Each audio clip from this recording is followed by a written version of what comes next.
بسم اللہ الرحمن الرحیم۔ لاکھوں درود پاک حضرت محمد صلی اللہ علیہ وآلہ وسلم اور آپ صلی اللہ علیہ وآلہ وسلم کی آل پر۔ السلام علیکم، میرا نام افتخار احمد ہے اور آپ میرا یوٹیوب چینل نالج دیکھ رہے ہیں۔ محترمہ بے نظیر بھٹو جو کہ پاکستان کی پہلی خاتون وزیر اعظم تھی، ان کی زندگی کے متعلق میں نے ایک سیریز شروع کی ہے، پنکی سے بے نظیر تک۔ اس سلسلے میں آج کی اس ویڈیو کا عنوان ہے الیکشن 1988۔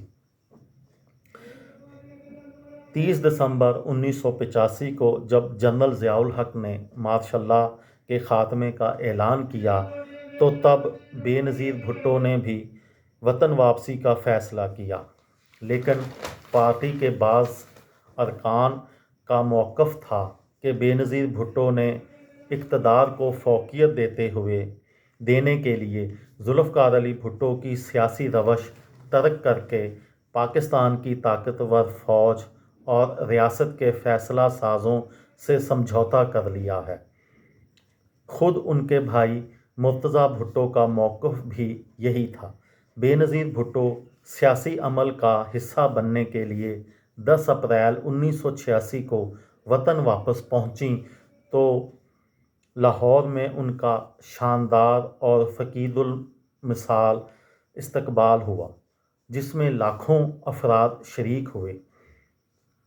اس فقید المثال استقبال اور شاندار سیاسی کامیابی کے بعد بے نظیر بھٹو نے ملک بھر کے طوفانی دورے کیے اور زبردست سیاسی حمایت سمیٹی، مگر ان کو ایک بار پھر گرفتار کر کے کراچی کی لانڈھی جیل میں قید کر دیا گیا۔ رہائی ملی تو انہوں نے سیاسی سرگرمیوں کا آغاز کیا۔ اس کے ساتھ ساتھ 18 دسمبر 1987 کو انہوں نے آصف علی زرداری سے شادی کر کے ایک نئی زندگی کی شروعات بھی کر دی۔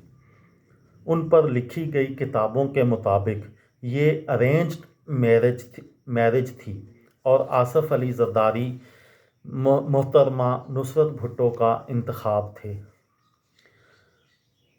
فروری 1985 میں پاکستان میں غیر جماعتی انتخابات کے نتیجے میں محمد خان جنیجو وزیر اعظم منتخب ہوئے تھے، مگر 29 مئی 1988 کو صدر جنرل ضیاء الحق نے سانحہ اوجڑی کیمپ کے تناظر میں محمد خان جنیجو کی حکومت کو قومی و صوبائی اسمبلیوں سمیت تحلیل کر دیا تھا۔ اخبارات کے مطابق جنرل ضیاء الحق کو یہ اطلاع مل چکی تھی کہ بے نظیر بھٹو اب حاملہ ہیں، اور یہی سوچ کر انتخابات انہوں نے نومبر 1988 میں منعقد کروانے کا فیصلہ کیا۔ اس وقت بے نظیر بھٹو حمل کے بالکل آخری دنوں میں ہوں گی اور انتخابات میں زیادہ متحرک نہیں رہ سکیں گی۔ جنرل ضیاء الحق نہیں چاہتے تھے کہ بے نظیر بھٹو انتخابات میں کامیابی حاصل کر کے اقتدار کے ایوانوں میں پہنچیں، مگر خود جنرل ضیاء الحق 17 اگست 1988 کو بہاولپور کے قریب ایک فضائی حادثے میں ہلاک ہو گئے، اور اس حادثے کے بعد پاکستان کی سپریم کورٹ نے فیصلہ کیا کہ نومبر 1988 کے انتخابات جماعتی بنیادوں پر ہوں گے۔ 21 ستمبر 1988 کو بے نظیر بھٹو کی پہلی اولاد اور پارٹی کے موجودہ شریک چیئرمین بلاول بھٹو کی ولادت ہوئی، جس کے بعد بے نظیر بھٹو کی قیادت میں پاکستان پیپلز پارٹی نے بھرپور انتخابی مہم چلائی۔ بے نظیر بھٹو نے MRD سے الگ ہو کر معاشی نظریے فری مارکیٹ کے حق میں پاکستان پیپلز پارٹی کے روایتی اسلامی سوشلزم پر مبنی نظریے سے انحراف کرتے ہوئے تھیچر ازم اپنانے کی سعی کی۔ پارٹی کی مقبولیت کا یہ عالم تھا کہ پاکستان پیپلز پارٹی کو زبردست کامیابی کی توقع کے تحت 18,000 سے زائد انتخابی امیدواروں کی درخواستیں موصول ہوئیں۔ جنرل ضیاء الحق کے خیالات اور متعارف کردہ اسلامی نظام کے حامیوں نے پاکستان پیپلز پارٹی کے خلاف نواز شریف کی قیادت میں بڑا سیاسی اتحاد اسلامی جمہوری اتحاد یعنی IGI تشکیل دیا۔